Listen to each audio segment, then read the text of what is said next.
Svakog proljeća se susrećemo s mrazom i utjecajem negativnih temperatura na biljke koje smo posijali i posadili.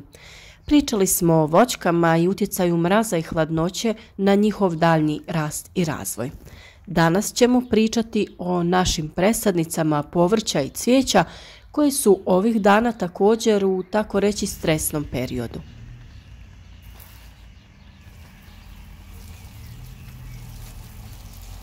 Na niske temperature su najviše osjetljive sjemenke koje se nalaze u fazi klijanja, mlade biljke koje tek niču ili su nikle, jagode koje cvjetaju i njima je potrebno osigurati zaštitu od niskih temperatura i mraza.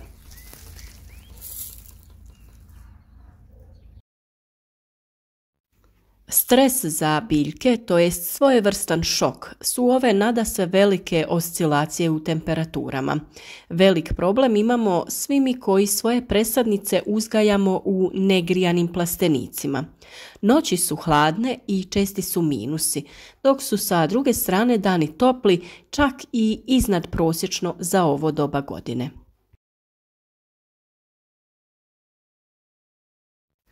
Sve se to vrlo loše odražava na naše biljke. Dnevna temperatura iznad 20 stepeni, koja je u plasteniku dosta i višlja. Iako se prozračuje i otvara, temperature u plasteniku danju dosežu i 30 stepeni. Biljke tada dobiju nagon za rastom, pogotovo ako imaju dovoljno vlage i hranjiva. Biljke koje smo sijali u gajbe ili stiropore zbog uštede prostora intenzivno napreduju i vrijeme je za presađivanje u čašice ili kontejnere koji su za to prikladni. Zbog dobrih dnevnih uslova za razvoj one su krenule sa intenzivnim rastom i dosta su se izdužile. To nije dobro, ali nije ni prevelik problem. Ono što mi možemo uraditi je da te biljke presadimo u malo dublje posude i stavimo ih u zemlju do pola njihove dužine. Na taj način će se biljke učvrstiti i ojačati. Na prvu će one izgledati dosta loše jer su u svojoj onoj gužvi jedna drugoj pružale oslonac. Sada će joj trebati neko vrijeme da ojača i drži se sama. Drugi problem kod oporavka ovakvih biljaka su upravo vrlo niske noćne temperature koje joj otežavaju. O preparatima koji im u ovakvim situacijama mogu pomoći pričati ćemo pred kraj videa.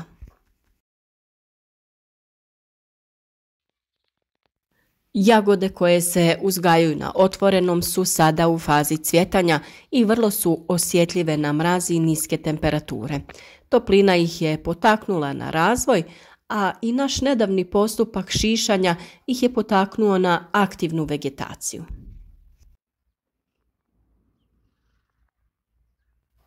Povrtne kulture kao što su bob, grašak, kelj, luk, mrkva, peršun mogu preživjeti niske temperature od -4 do -5 stepeni. Međutim, ove temperature mogu podnijeti u kraćem vremenskom periodu, tako da bi sve ove biljke, ukoliko ste ih ranije posijali ili čak ako su neke od njih niknule, trebale da izdrže ove kratkotrajne minuse.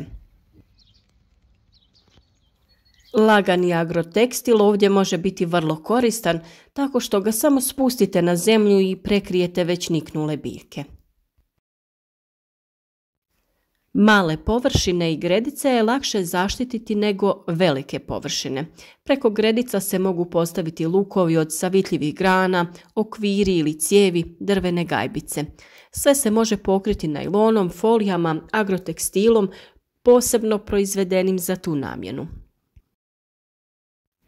Pojedinačne biljke se mogu zaštititi drvenim gajbicama, vrećama od jute, plastičnim bocama kojima smo odsjekli dno i stavili ih preko biljaka. Najlon se često koristi za pokrivanje, ali ispod njega dolazi do stvaranja i kondenzovanja vlage. Ne smije se stavljati na biljke jer na mjestu dodira dolazi do propadanja biljke.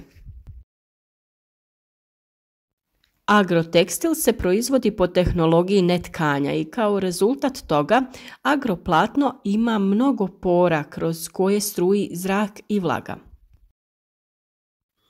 To omogućuje biljci disanje i nema nakupljanja vlage. Debljina agrotekstila je različita i to utječe na težinu po površini, kao i na zaštitu od vremenskih uslova. Ispod agrotekstila nema pojave truljenja. Može se koristiti kao dvostruki sloj, lak je za postavljanje i ne zahtjeva armaturu. Mi smo svoje biljke u plasteniku dodatno zaštitili agrotekstilom. Također smo u naše niske tunele postavili nekoliko sijalica koje će dodatno zagrijavati zrak i na taj način spriječiti utjecaj mraza.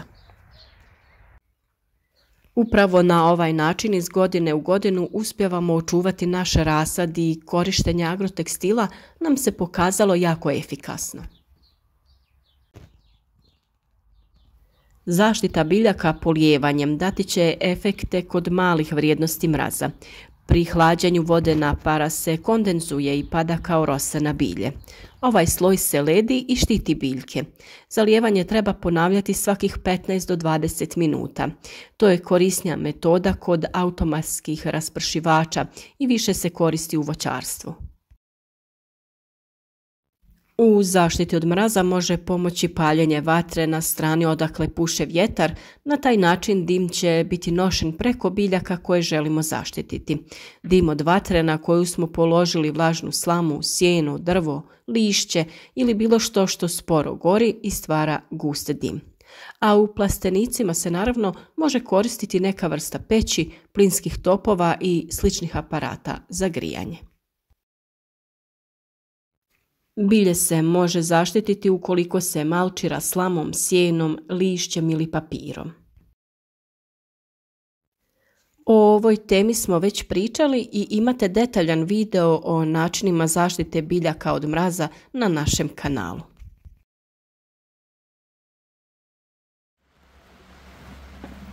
Naš savjet koji je također jako bitan za biljke u ovom periodu bio bi tretman nekim od preparata na prirodnoj bazi.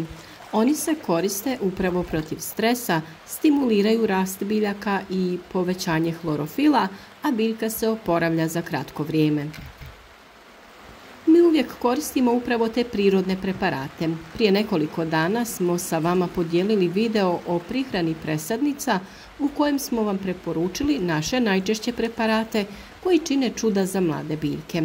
Nezaobilazni stajnjak i kompost od kojih pripremamo tečno hranjivo, kopriva, čaj od vrbe, mlijeko, kvasac i pepeo. Sve o detaljnim postupcima pripreme saznajte u videu čiji link će biti u opisu ovog videa. Naravno, imate i veliki izbor biostimulatora na prirodnoj bazi koje možete kupiti. Oni sadrže aminokiseline koje će ojačati biljke i potaknuti snažan rast. Ovo su izazovna vremena za sve uzgajivače kako voća, tako i povrća. Vremenski uslovi su sve promjenjiviji i nisu onakvi kakve očekujemo u određenom periodu. Pomjera se vrijeme sjetve na otvorenom zbog hladnog proljeća. Vruća ljeta su izazov za uspješno održavanje biljaka, a suše i ljetne jake kiše, pa čak i grad, također čine velike štete.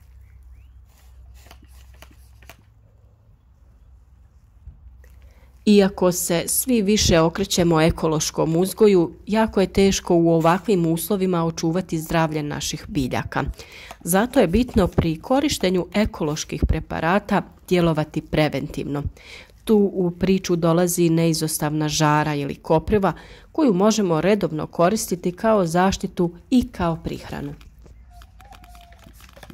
S obzirom da je sve bliže vrijeme kada nam je ona dostupna u prirodi, uskoro ćemo pripremiti i detaljan video o njenom raznolikom korištenju u vrtu. Koristeći ove pomenute metode, kombinaciju agrotekstil, sijalice i sinergon, uspješno smo očuvali naš rasad povrća, a i naš rasad cvijeća je u odličnom stanju i nema tragova oštećenja od mraza.